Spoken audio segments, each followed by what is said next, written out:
For some people that are watching this on video, Nsima, can you flex your bicep again a little bit? Let me get it. So Nsima, it stays lean enough all the time to where he has, I guess you'd say like a brachialis, like separation in his arm. Mm-hmm. Oh my God. Yeah. Yeah. Okay. Yeah. He look great.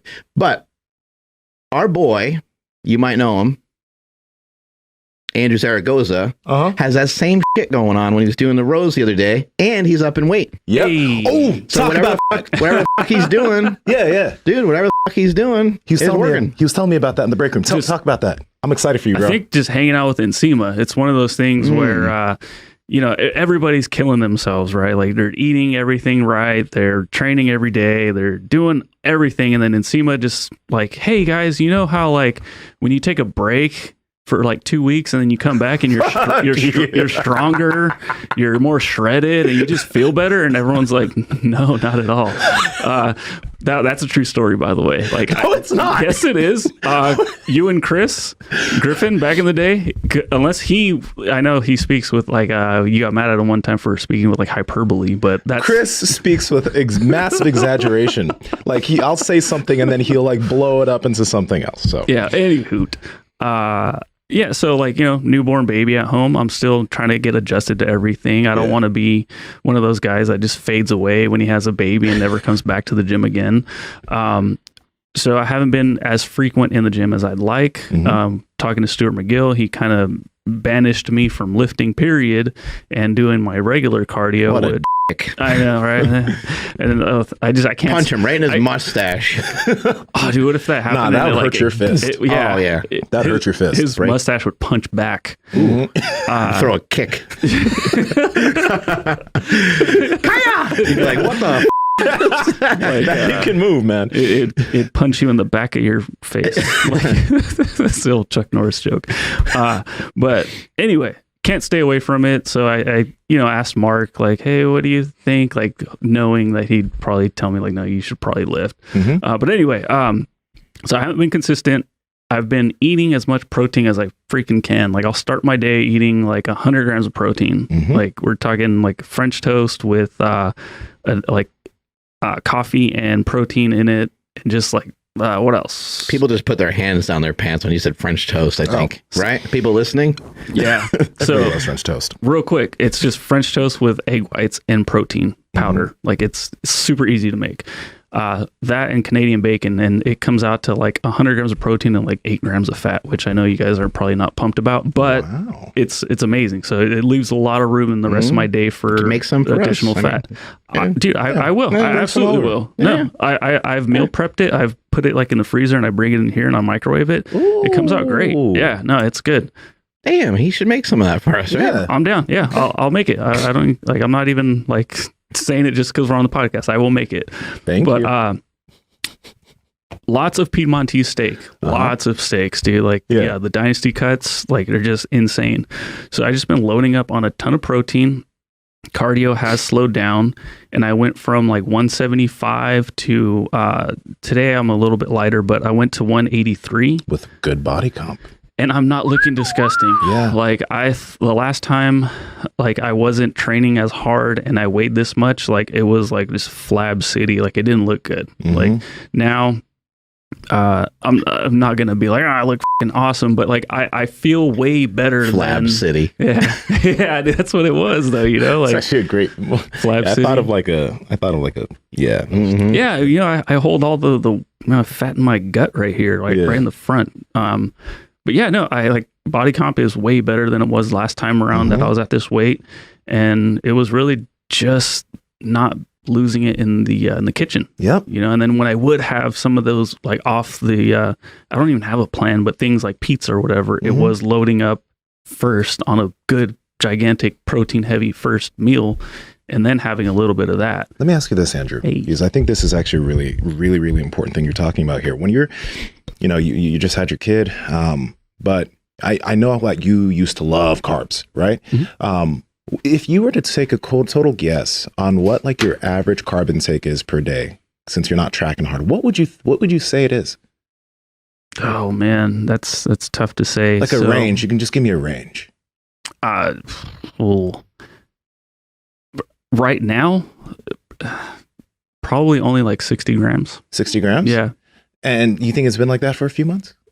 Up and down, give or take. What do you think the highest? The highest ever would be like 150 if I'm just like, I don't give a and I'm having that much. And you see, this is the thing, man, because you used to eat way more carbs than that. Yeah, it would be like 300 plus with like, like 80 grams of protein. But you're handling this. You're not tracking hard. You have this kid that you have your new son. I'm talking about like, this kid you're dealing with. You have your new son. Nuisance. But it seems as if though the process is so much simpler. Yeah. Like, you have been doing it for a while. You went on you did these multiple diets where you got shredded. You've been doing it for a minute.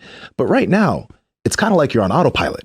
Yeah, absolutely. Right? No, 100%. I think it's much easier to do that when you are lower carb and when you are focusing on protein. Like you can kind of just do these things without having to pull out and track all the time, and you're just making better choices. I love that you said you don't have a plan, and I actually think, I do realize like if you're not prepared, then you're prepared to fail. Like there's that, right? And some people would say, if you don't have a plan, then maybe you're planning on failing as well. But I would disagree. I would say that if you have the knowledge, that's the most important thing. And if you're applying the knowledge and you're utilizing, wisdom each and every day, then you don't really need to have a plan necessarily. And I think what you're onto and is what we are all trying to get other people to be onto is this idea of like, you can track, and that might be a great way to recalibrate. You can be on a carnivore diet, but you don't need to necessarily do that all the time. Might be a good way to recalibrate. You can do a keto diet, but you don't have to necessarily do it all the time. Might be a good way to recalibrate. You don't have to be on a whole foods diet and only eat fruit, vegetables, and meat, but it might be a good way to recalibrate and to bring things back in and say, I need to stop eating some of that other bullshit that I'm eating. And I need to, kind of follow a plan. But I'm in the same boat. I think Nsima's in the same boat. I mean, I don't have anything other than what I share with people. I don't have anything written down anywhere about what I'm supposed to follow because it's ingrained into my head. I'm like, okay, protein first, like our guest shared with us yesterday. Yes. Ashley. Sorry. I wasn't sure if that's Muscle Maven. Muscle Maven. She shared that with us yesterday. And I think, just having some rules. I know Nsima uses a lot of fasting.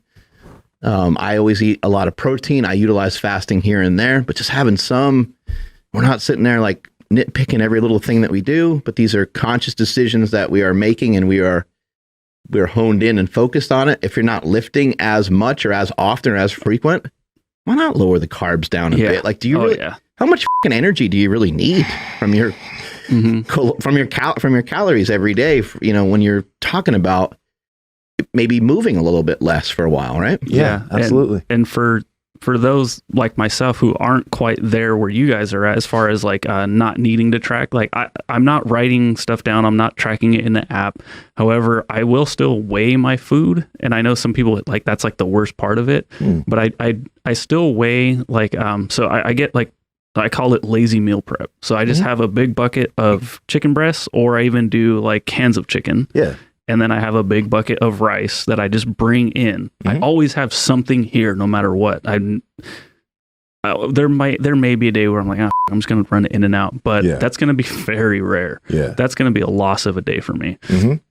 So I have it right there in that fridge where I will weigh out 200 grams of rice, and then I'll weigh out 8 ounces of chicken every time.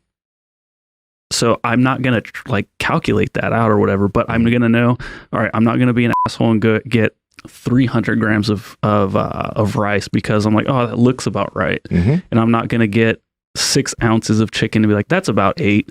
I'm going to know for sure that that's what I'm going to get, because I'm not quite like, I can't like, I don't have the like laser focus to see that that's 8 ounces. Yeah. But it's so easy. Like I just fucking pour it out and then like, boom, there it is. And that's it. And that's the thing, man. You've made it super simple for yourself. Yeah, that's you've made it super simple for yourself. And I think like a lot of people, when they start doing this stuff, it's like they kind of overcomplicate things a little bit. I think a good example of this is because when I started fasting, right, like a few years ago, I went deep. I was like, tracking how many hours it was and being super exact. And I feel like when you do start something, you tend to need to kind of swing hard in it, and then you learn to calibrate. Like having a coffee with some creamer before when I was fasting, I'll be like, I shouldn't do that because that breaks my fast in the top tier or whatever. But now I don't really care. Right. Like, because I know that by doing that so long, it really makes absolutely no difference. I can fast the same amount of time. I feel just as good. I can do that. So I think like what ends up happening is you'll end up, as you do all of this, you might need to track for a while so you can have a bit of understanding. You might need to be a little bit rigid, but you'll swing back into a place where you're a little bit more, it makes more sense. You know what you can have a little bit more freedom with, I guess. And that's exactly what you're doing now because it took you a little bit. Mm-hmm. So and I think if you're, if you're eating whole foods, if you're eating, things that are like natural to this earth, you're not eating processed foods. I don't really see a lot of great reasons to really track it other than to just account for the overall amount of food that you're eating. Just some sort of, and you can do that by weighing yourself too. I've pointed this out many times that you can. So let's just say that you came from a place where you are tracking calories for a while, and you decided, I don't think I really need that anymore. Then you start weighing yourself every day for a while, and you kind of notice your weight goes up, and then you could say, you know what? Maybe I should go back to tracking, or maybe I should just eat a little bit less. You can pick or choose either one, but you had an understanding of tracking because you were doing it before, and you're like, well, I don't like the scale going up because that's not where I'm trying to go at the moment, or going down, either way, and you can kind of just adjust from there. It's, to me, I've always felt like, why am I weighing all this stuff when I can simply just weigh myself? Like, I'm the unit of measure that I'm trying to make the change to, not the food. So why would I weigh that? Why don't I just weigh myself every day and have a good understanding or idea? But if you see the scale going up or your body composition isn't moving in the direction that you want, then maybe you need to dive deeper. Then maybe you need to investigate and say something's not right. Like my body comp is slipping a little bit. I feel like I'm training pretty good, but something's off. That's when you start digging through everything, starting to, find out what's going on, like what's wrong. Like I used to have a little bit more muscle. Something's wrong. Maybe I need to add protein. But once you start to think that way, then you can track and say, you can be like, man, I was only eating 100 grams of protein a day, and I was eating a little bit more carbs than I thought. But again, I think if the quality of the food, if you make good quality food choices, I don't think we have much to worry about. And a big thing, like when we were talking to Ashley, I've heard this from a lot of other people too. Like, yeah, organ meats are super beneficial, but when you start eating more nutrient dense foods, you also have the added benefit of not having as many cravings. Because just like we talked about on that podcast, which you guys really need to go listen to, it was a lot of good information, but it was pretty damn entertaining since we were shroomed up. But if you get more nutrient dense foods in, you aren't going to be reaching for all of these processed foods that have absolutely no nutrition, that you're just going to keep eating until you get kind of what you need. Like, nutrient dense foods are going to make dieting easier, and that's just quality food. It's good quality food. It helps a ton when you start getting on track with eating the correct foods. It makes it so much easier to not be reaching for a bunch of junk, and it's more motivating. Like, once you start to look a little bit better, or feel a little bit better, or have a little bit better performance in the gym, that's when you're like, I need to continue doing this. I need to stay on track with this. Carlos has been lifting more often lately, and he's always super happy, but he's been super pumped and super excited about it. And he said, yeah, I put together, a really good string of being able to get in the gym and get some good workouts in. Yeah. And then more recently, I've been kind of talking about this idea of like exercises versus working out. And just imagine if you just said to yourself, I don't really care what the happens. I'm going to get in some exercises every day. That's different than getting in a workout. The commitment to a workout is a lot. It takes a lot longer. And you might think like, oh, I don't really want to get all sweaty, and then I'll have to take a shower because I'm going to this. It's just more roadblocks. Yeah. There's more roadblocks there. I got to change my clothes. I don't really feel like it. I worked out pretty hard yesterday. I think I'm good for, all this stuff plays into your head. But just imagine saying to yourself, I'm always going to do at least a couple exercises every day, even if it's just one. And I'll have some exercise in the books. And for me, the 10-minute walks are always important.